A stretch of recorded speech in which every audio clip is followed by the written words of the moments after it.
Two girls shared a room, one full of light, the other full of longing.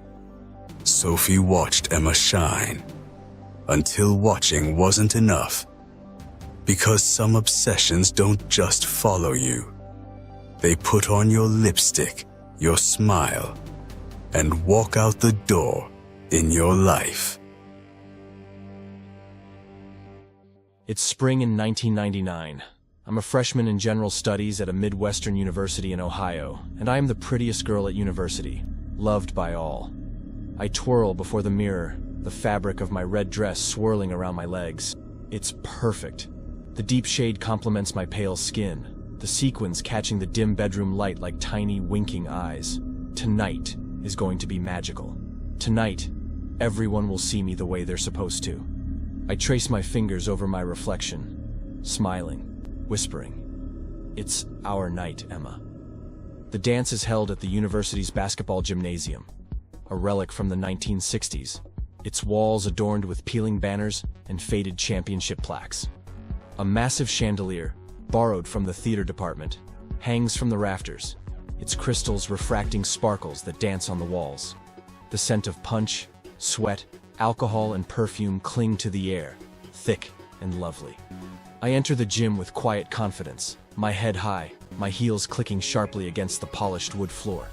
Heads turn. They always turn. Boys' eyes widen, their conversations pausing mid-sentence. Some girls sneer, whispering behind manicured hands. I don't care. I know who I am. They all do too. A slow song hums through the speakers, and I drift into the throng of students.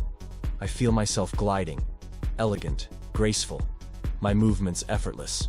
I catch a glimpse of Adam by the bleachers, his strong jaw set, dark eyes scanning the crowd.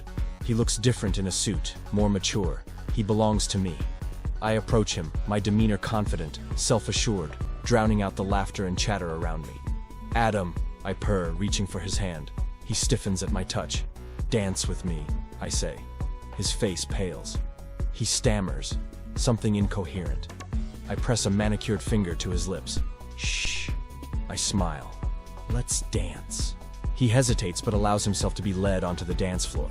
I place his hands on my waist, savoring the warmth of his touch, the way his pulse hums beneath his skin. We sway, the world shrinking down to just the two of us. The moment is perfect.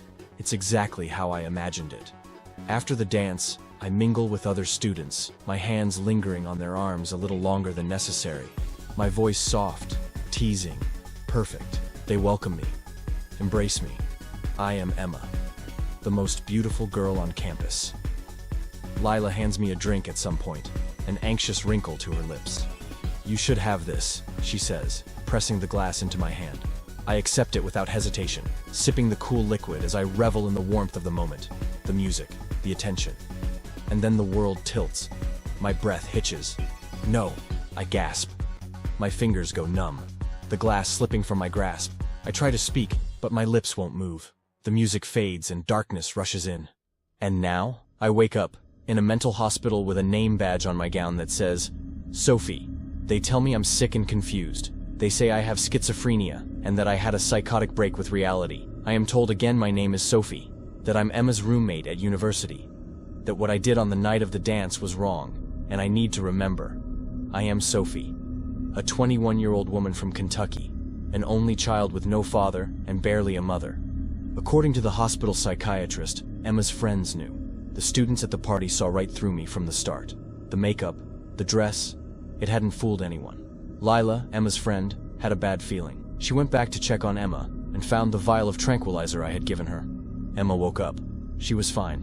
It was me they were watching at the dance, and me they set up. They made sure I drank the drug and made sure I was incapacitated by the time the police arrived.